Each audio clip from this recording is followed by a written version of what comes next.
Once again, kiddies, it is I, good old, it's your Uncle Mike, which sounds kind of weird as I think about it, but hey, how you doing? Welcome back to the pit.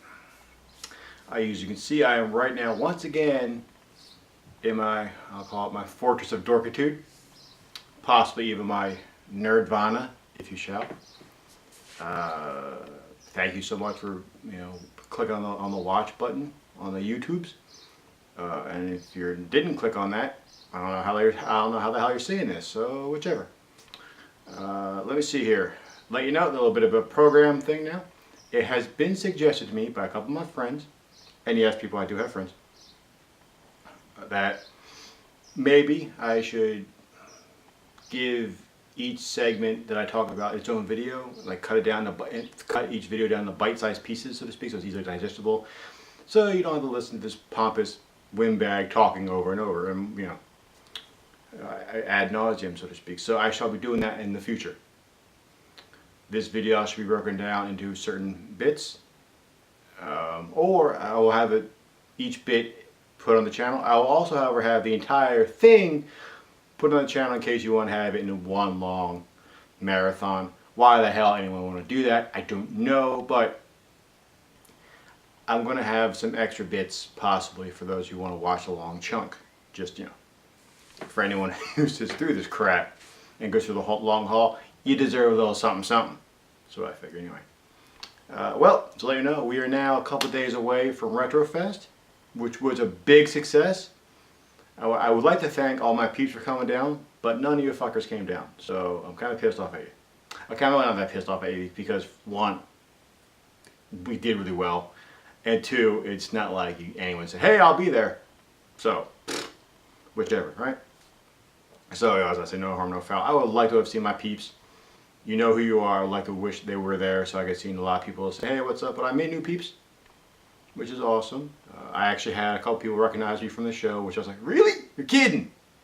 And they're like, oh, hey, it's you. Hey, you're the funny guy. Tom Hanks. And people call me Tom Hanks, which, I'm sorry, Mr. Hanks. I'm sorry people, recognize me as you now. I apologize for that. But big success. Got rid of a lot of my stock, a lot of my just stuff I just wanted to get rid of. My entire selection of Puppet Master action figures gone. Went to a good home. And I know a few of you are probably gonna say, well, actually, well, your Puppet Master figures are gone. Why is that? Why is there a 6-shooter in the back there? Well, I'll tell you why, you bald-headed virgin. Because this prime piece of real estate right here, it's not an action figure, it's a model. Ha! So, haha, and also my favorite guy, 6-shooter. And I won't lie to you, I am kind of a little bit model happy now. I'm a little model crazy after I 6-shooter. You can see Soups behind me, which was given to me for Valentine's Day by the love of my life, the beautiful woman who has made me believe in love again, who you will never ever see on this show. Sorry, I think that's funny to me, but she's awesome. She got me this, and I remember when I saw it, I was like, woo! Yes, that's why it does. Woo! That's what happened. I saw it. I started giving birth. It was amazing. But Zeus is my guy, obviously. Now I know a few of you may be asking, now Mike, we noticed that the Fortress of Dorkitude has changed. Not really. Same location, just different situation. And some people may say, well Mike, you clearly have a desk behind you. Why did you not move the desk so you can be sitting behind the desk? And I'll say right now, listen, voice in my head, I didn't because I'm lazy. It's a very good reason. Lazy. Besides, it's all situated the way I like it, and I don't want to move it here and move it all the way back just for the show. And I figure this way, it works either way. You know what I'm saying? Good enough? Good enough. All right, back to you, Bob. People are like, who the hell's Bob? I don't know who the hell Bob is. Bob's some guy. I don't know. Anyway, now back now away from my little psychotic ramblings right there. Again, Retrofest, awesome. Some great bands played there. I would love to tell you who they were, but I can't remember their names because I'm crap with names. However, once I edit this bad boy together, there'll be some information about who played somewhere on the screen there, yonder, maybe on this part or maybe down there, depending on where I want to center it or not. And you'll probably also get, information down below here, in the comments, read info section thing that YouTube has. Either way, I'll fill it in that way. Other than that, I don't know, but they were really awesome. The main band, it sounded kind of like surf music with a little bit of Weezer, I thought personally.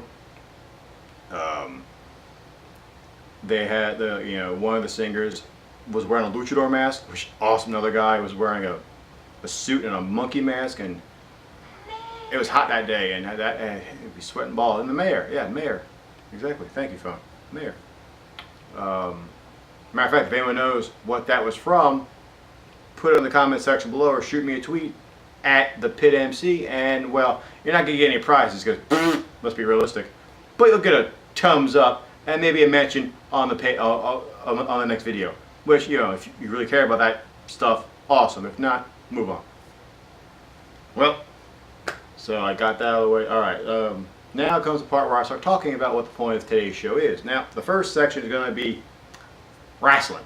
Just wrestling. See, there it is. It's what I love, and frankly, once again, the IWC, or the Internet Wrestling Community, bunch of fat virgins who don't want to do anything but sit on their realms and type all day and rant and rave about the evils of WWE and how dare they not cater to their petulant whim.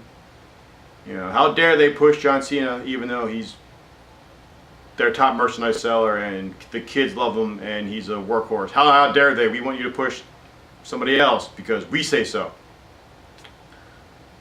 Now, before I start anything about today, let me just get this off my chest. These are my opinions. Mine. Okay? You don't have to agree with them. You don't gotta like them. I'm just venting my opinions. Doesn't make me any more wrong than anybody else. My opinions. Be that as may. The IWC. Anywho, this is what really chafes my willy, so to speak, about them. There's a few of them. One, as I said last week, it's not really a spoiler anymore, but if you watch wrestling, if you keep with Monday Night Raw, you know that the Shield broke up and Seth Rollins went heel, and woo, wackiness ensues, right? I was like, awesome. But right off the bat, first, people were like, it was so obvious that they were going to turn him. Well, I knew that from a year ago. And every one of you people, shut up. You're lying. We all know you're lying. We all know that you have more crap coming out of you when you open your mouth than a porta potty at a biker rally after chili was served. All right? Stop. You're lying. You know you're lying. We all know you're lying because it was a well done turn. Nobody saw it coming. He wasn't the one that was any close to being obvious. Any kind of hints that he was the one who was going to go rogue. That's one. Two. Now, for those hardcore wrestling fans who follow your independents and you love them very much and you want to give yourself a pat on the back, yay, and you want to talk on message boards about how Dean Ambrose on the Indies was John Moxley and how Seth Rollins at Indies was Tyler Black, and you're only going to refer to them by those names because it's their real names. I don't know if you guys realize how asinine that is, because Tyler Black and John Moxley are known by maybe a couple hundred, maybe at the most a couple thousand people. Granted, I know the internet's made it more wide when it comes to independence, but seriously, they're not known that well. Dean Ambrose and Seth Rollins, boom, on national TV every week, got a machine behind them. They're making money, and you should be happy for them if you're truly their fans. And frankly, just refusing to call them by their WWE names is just freaking stupid. What is the point of that? Oh, well, I've been fans of them longer, so I'm cool. No, you're not. Shut up. No. Quiet. With Undertaker, on message boards, do you call him Mean Mark Callis? I mean, would that make you cool? You know, with Hulk Hogan, do you call him? I think it was always Hulk Hogan. No, so do you call him Terry Boulder, which was his name in when he was in Memphis? Is that how that works too? You know, Steve Austin. Do you call him Stone Cold? Or you just want to call him Stunning Steve Austin, or probably we probably want to call him Superstar Steve Austin, since that's what he was in ECW, and since ECW is the greatest thing since sliced bread. Still, even though, and I love ECW. Don't get me wrong. It's just, it amazes me how a company that went out of business more than 10 years ago is somehow still the greatest thing that's ever happened. Whatever. But back to my point. I mean, is that what you do? Booker T, do you call Booker T G.I. Bro? Since basically that was his name on the Indies. Is that what you want to do?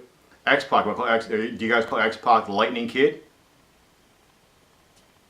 I mean, these are questions I'm really curious about. Kane, do you call Kane Unabomb? Since that was his name in Smoky Mountain for a bit. Do you guys see my point now? It says, oh, but no, these guys were independents, and they were famous in the independents, and they were the WWE because WWE stole them or whatever. No, they're making more money. So shut up. They're getting more. They're making more money. They're getting more opportunities to make to ply their trade, and they made it to the dance. Like, they're at the big show now. Be happy for them. And trust me when I say this. You're on the internet bitching about wrestling. Nothing you can do is going to make you cool. Nothing. Nothing. You can literally go out tomorrow, buy a Ferrari, wear the most expensive, high fashion clothes you can find, start dating a supermodel somehow, and clean up your looks and change your image and look all GQ. You still ain't cool. The most you can be is chilly. And guess what? Chilly ain't ever going to be cool. Because no matter what you do at the end of the day, you're still someone who spends time bitching about wrestling on the internet. Ad nauseum. About stuff that you can't fix. Yeah. And again, I love wrestling. It's my passion. I really do. I love it. Clearly, I'm talking about this right now. But it seems like the IWC is only happy when they're bitching. I mean, everything that, even when stuff happens that they want to happen, they immediately just change their mind so they can bitch again. My biggest fact for this, and trust me, look at any message board on the internet, you'll find it. For a year now, the internet fans have been pissing and moaning about Daniel Bryan not being the champion, Daniel Bryan not being the main event of WrestleMania, blah blah blah blah blah blah blah blah blah. Now apparently none of them have ever watched wrestling past 10 years or whatever, and they don't understand what a slow burn is. And yes, I know that Daniel Bryan maybe wasn't always planned to be the main event of WrestleMania. But however, the way everything happened so organically, I really, really refuse to believe that he wasn't at least in the plans somewhere. But the internet bitched and bitched and bitched, and then Daniel Bryan was put in the main event at WrestleMania, and then he won the belt, and the moment he won the title, they turned. Not all of them, I'll give you that, but a lot of them. Again, look. Day before WrestleMania, Daniel Bryan should be champion. Daniel Bryan should be this. Daniel Bryan should be yay. Day after, I hate Daniel Bryan. He's so overrated. Oh my God, he's terrible. Daniel Bryan, he's a super face now. That quick. The moment he got the belt, boom, he's no longer the underdog.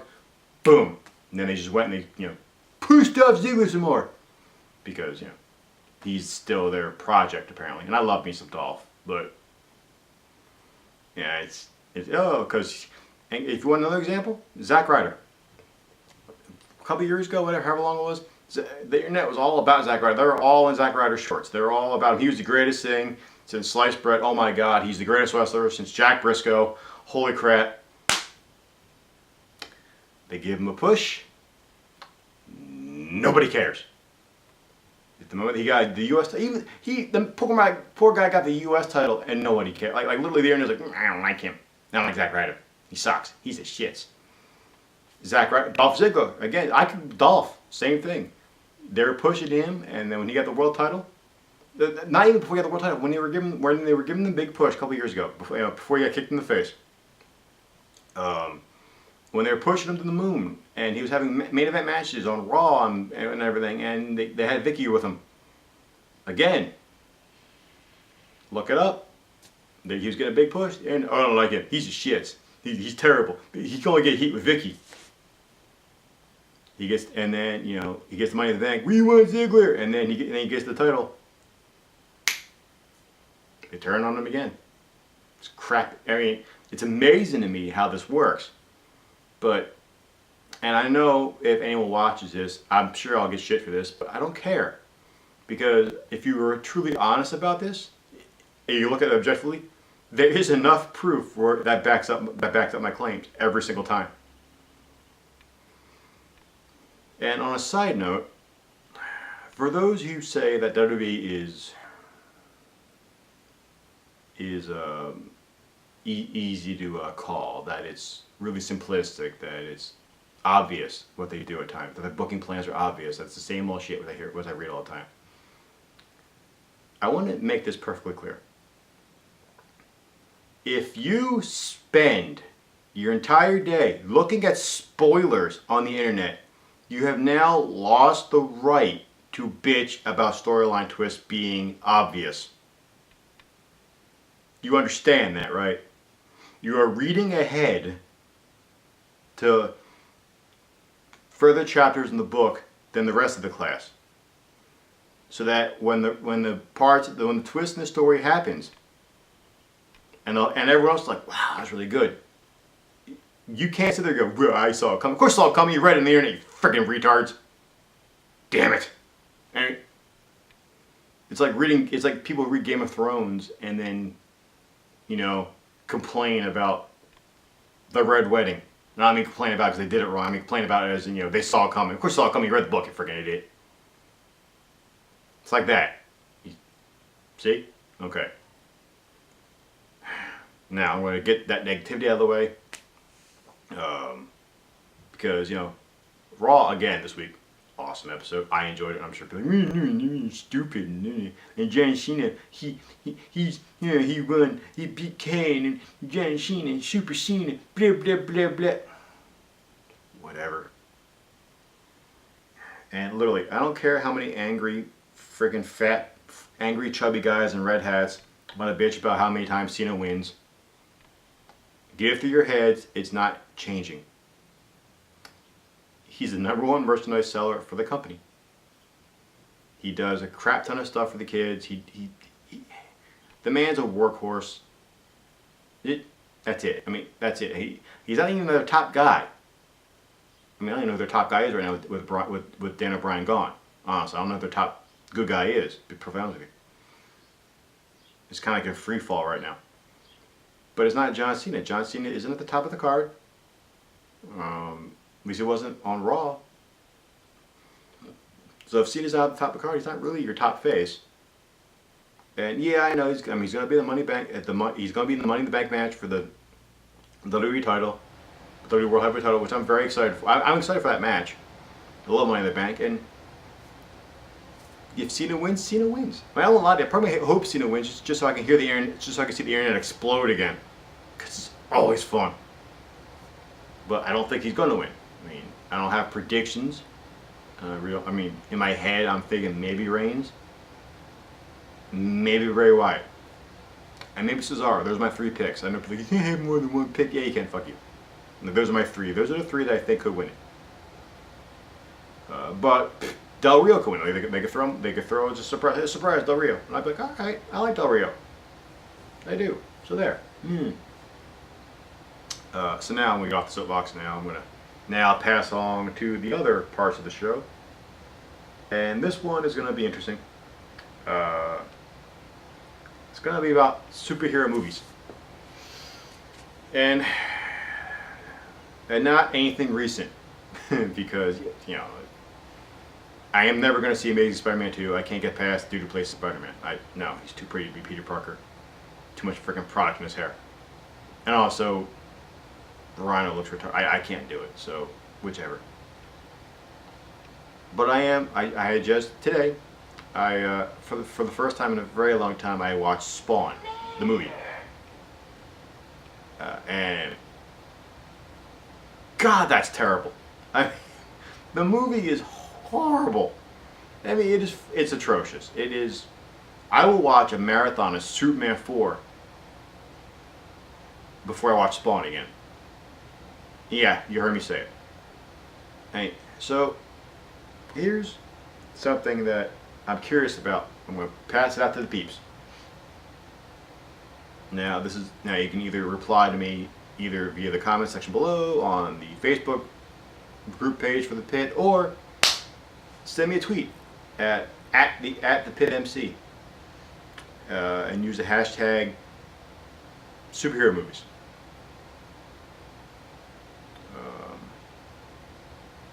And here's the thing.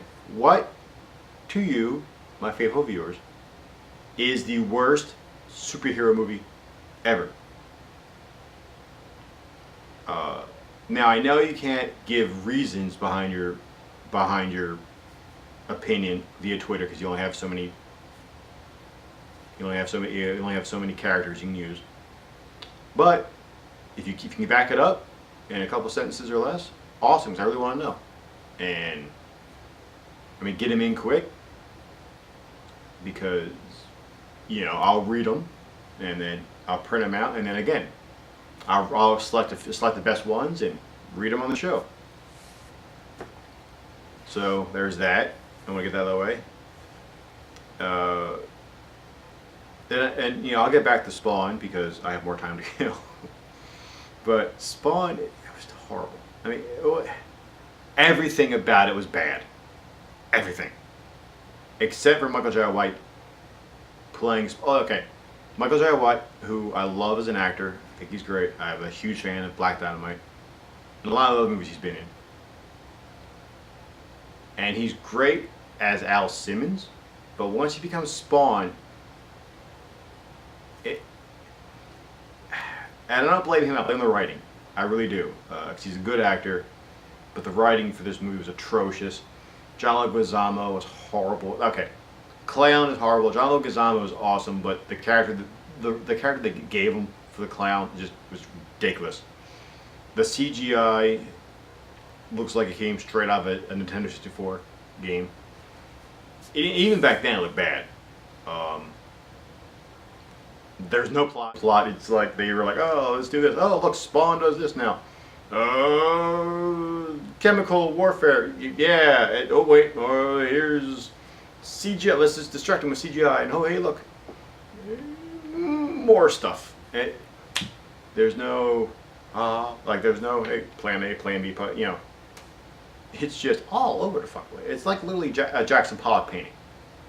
It's just someone had a handful of stuff and went movie. Haha. It's horrible. Absolutely horrible. May not be it's not the worst superhero movie I've ever seen. It's definitely in my top 5. People may ask me what I think the worst superhero movie of all time is, and for me, it's a toss-up between Elektra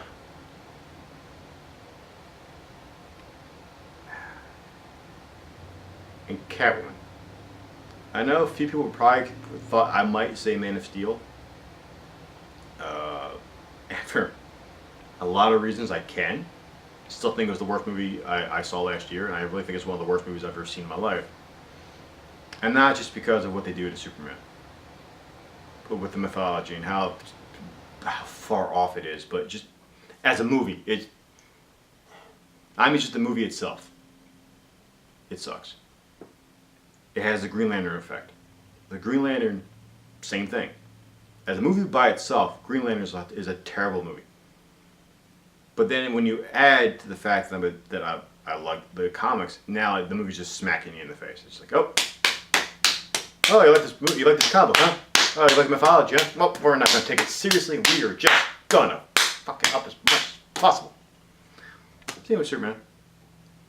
But Catwoman's worse. And then, because Catwoman, because at least in Man of Steel and Green Lantern, it's Hal Jordan and Clark Kent. I mean, at least they have that. I mean, Catwoman, she's Prudence, Princess, or Pop-Tart, Pinterhead, or Pretentious Pussy Willow. I don't know what the hell her name is in that movie, but it's not Selena Kyle. That much I know. And she walks around, she looks like a slutty Minnie Mouse. And when the best actor in that movie is Sharon Stone, you got problems. I'm just saying right now. Everything in that movie is horrible. And then you get Elektra, and Elektra is just, hey, guess what? Let's take the worst part of Daredevil and give her her own movie. And I was be like, well, I like Jennifer. Like, I'll get this, but Jennifer Garner's hot. And I go, yeah. Doesn't mean it's a good movie. You know, it's like Jessica Alba. People always tell me that, you know, her movies are great because she's hot. I'm like, no, her movies suck. I don't care how hot she is. Like, End of the Blue is a terrible movie. Yeah, I know you see her in a bikini a lot, but to who? Look it up on the internet and just stare at it for a while. I mean, still a horrible movie. Same goes with Honey. In the Eye, even though you don't see her in a bikini in the Eye, I don't think, but oh god, the movie's horrible. Anywho.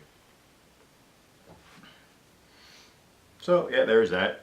There's my superhero portion of the day. I'm going to have more stuff to talk about eventually, just not at the moment. I'm kind of going through it in my head. I do know, however, next week will be our big Transformers show.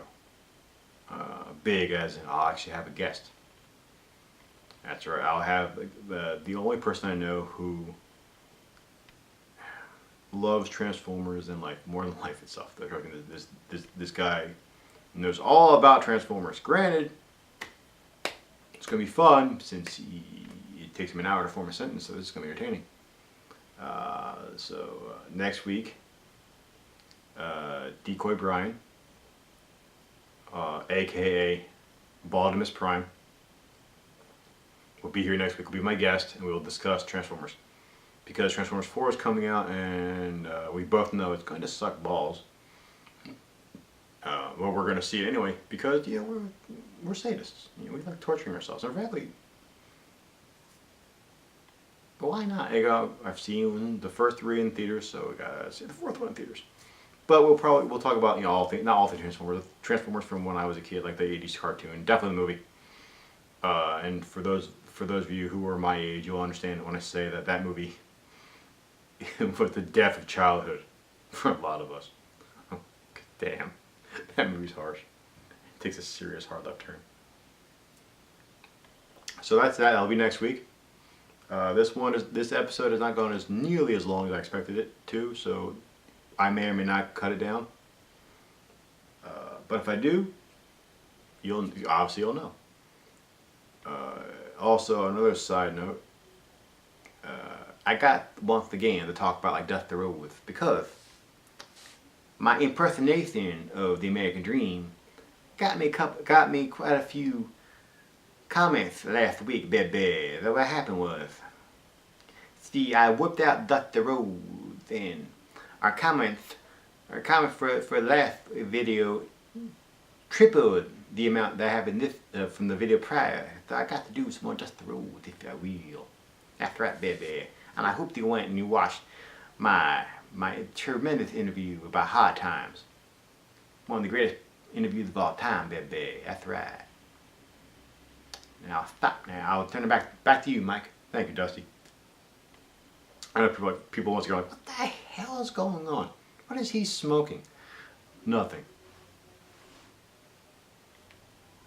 And people may have asked, Mike, why'd you turn around? Because I heard something behind me, and for some reason I thought someone was knocking on my window, which is really silly since I'm on the 2nd floor. Could be a really tall person, could be a giant, couldn't have been a robber in stilts. Who knows? Anyway, till then, I'll catch you guys later. I'll catch you, you know, for our big Transformers spectacular. See you same pit time, same pit channel. And as always, catch you 2 and 2 by Snacky Cakes.